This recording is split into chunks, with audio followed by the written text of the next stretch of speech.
I have another story to share with you about sun and earth. And today's story continues on some of our other learning, and maybe this is your first in this series to join me, but I want to talk to you about the sun and the earth and their relationship, the rotation and revolution of the earth, and more about perpendicular and oblique rays and how they heat and cool the earth. But for today's lesson, I want to talk about something else. This morning when you woke up, was it dark or light outside? It was light because we're in September. But think about if you were waking up, say in January when it's really cold outside and you wake up, is it light or dark? I bet it's dark. I know that when we're in school in January, I leave my house when it's dark and I don't come back home until it's dark because I leave early enough in the morning that the sun hasn't completely risen, and then it's still dark, 5 o'clock at night, and that's about the time that I'm driving home. And so it's interesting to think about how sometimes of the year it's dark at different times. In the summertime, it's almost never dark. In fact, I bet you've probably told your parents that it can't be bedtime yet, the sun's still up. And I know that because as a parent, I've heard that same thing from my girls. So it's interesting how it's light for different lengths of time during the day. Now, do you know who else noticed that the light and dark changed? People from long, long ago noticed that. And it was even more obvious to them because they didn't have electricity or even candles. So they had to pay much closer attention to the light from the sun. In the day, they could get their work done. They could go outside and do their work that they needed to do, or they could work inside too. And they could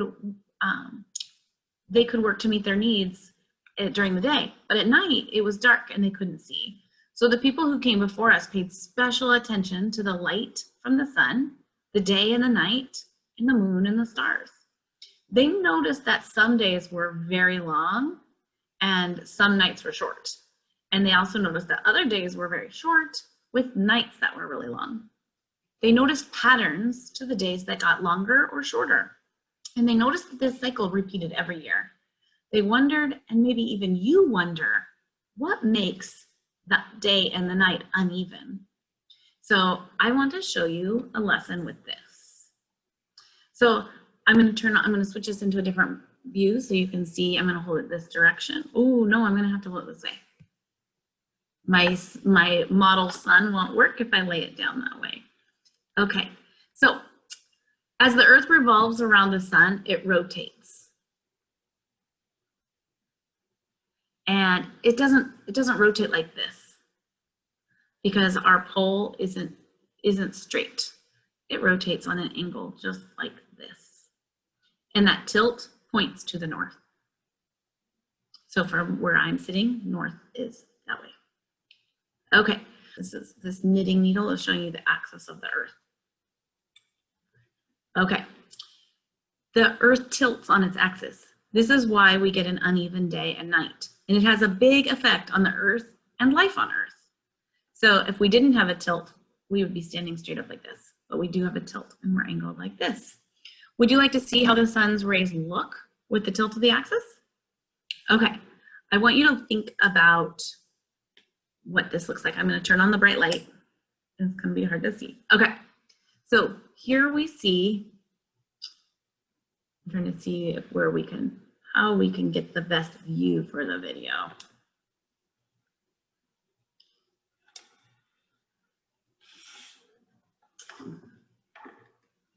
Maybe that light isn't the best light. Let's try this one. Oh, that one's kind of nice. Okay, let me hook that on here and see if I can.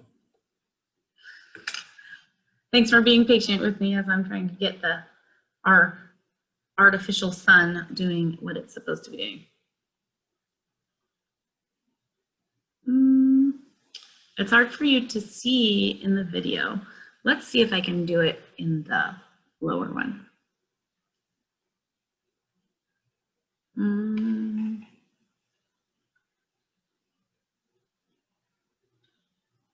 This might be really challenging for you to see, but we're going to try it anyway.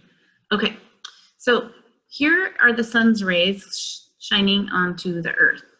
So let's look and see what happens what happens to day and night when we can see it. I am going to put a toothpick pointed in about where we would be. We're in the northern hemisphere right up here. So that's about where we would be. Okay, so when our stick is pointed at the light, we are going to say day, and when it's pointed in the dark, we're going to say night. Okay, day, day, day, day, day, day, night, night, night, night, night, day, day, day, day, day, night, night, night, night.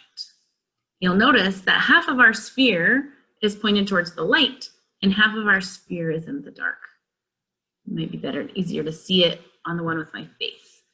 Okay, so you can see that when it gets to right here, it's right halfway between, and then it's night, and then here it's back to day. Okay, but we know that with the Earth with the tilt, it would look like this. So here we go. And we can see that it is day, day, day, night, night, night, night, night, night, night, night, night, day, day, day, day, night, night, night, night, night, night, night, night, day, day, day. We can see that when I hold it right here, that we have a much longer night, all the way from there, all the way to here is all nighttime, and the daylight is only right through there, to this point right here. And so it is night longer some of the year, and that's because of the tilt of our axis.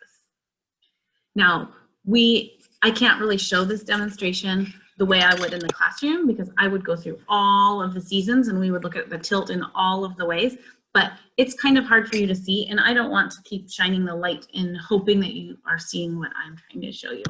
So I want to show you a chart, and we're going to talk about this with our globe. Here's a chart I have showing the sun in the center and the earth in different positions. It's upside down. Earth in different positions around the sun. So with the north on this one, it's having it point this way, so I'm going to point it this way to match. So here, when the sun's rays are shining straight on to the earth, straight on here to the equator, the rays are traveling straight out and they're striking the earth right there at the equator. We have equal day and equal night because the light is shining right straight on the earth. And so this whole side of the earth is light while the back side is dark. Now, as we go through the season and the earth is rotating and revolving and goes around the sun, eventually we end up over here. And when we're over here, our tilt is tilted towards the sun. The tilt is towards the sun. When that happens, the rays are not striking right at the equator in the center of the earth. The rays are striking up here on the northern half of the earth. Now, when the sun's rays are striking the northern half, the northern part of the earth is getting more sunlight. Look at that, all the way up here to the top. And the South Pole is not getting any sun at all. So when we have the sun's rays perpendicular up here in the northern hemisphere, this is summer. And on the longest day of the year, when the sun is up for the longest point in time in the northern hemisphere, we call that the summer solstice. The summer solstice is the longest light day and the shortest dark night. Now, when our tilted earth continues its revolution around the sun and it gets to here, the sun's rays are again perpendicular to the equator, and it's on the back side because we're on the shadowed side in this side, so I dotted the line. When the sun's rays are shining perfectly flat against the side of our earth, the perpendicular rays are striking right in the center at the equator, and this is called the autumn equinox. Now, as the earth continues to revolve around the sun, it comes over here, and now it's in this position. The sun's rays are shining directly on the earth, but they're striking down here towards the southern hemisphere, to the South Pole, And you can see the North Pole is completely dark. So when the sun rays are striking the Earth perpendicularly down in the southern hemisphere, it's light down here and dark for the northern hemisphere. These days for us would be very short light and very long dark. And we call that winter.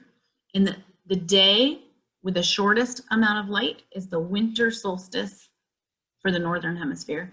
If we were in the southern hemisphere, this would be the longest day because the rays are perpendicular to the southern hemisphere. Okay, so let's have this tilted Earth revolve around our sun. Here it comes back around. The spring equinox happens in March. In March, we have a day of even day and even light.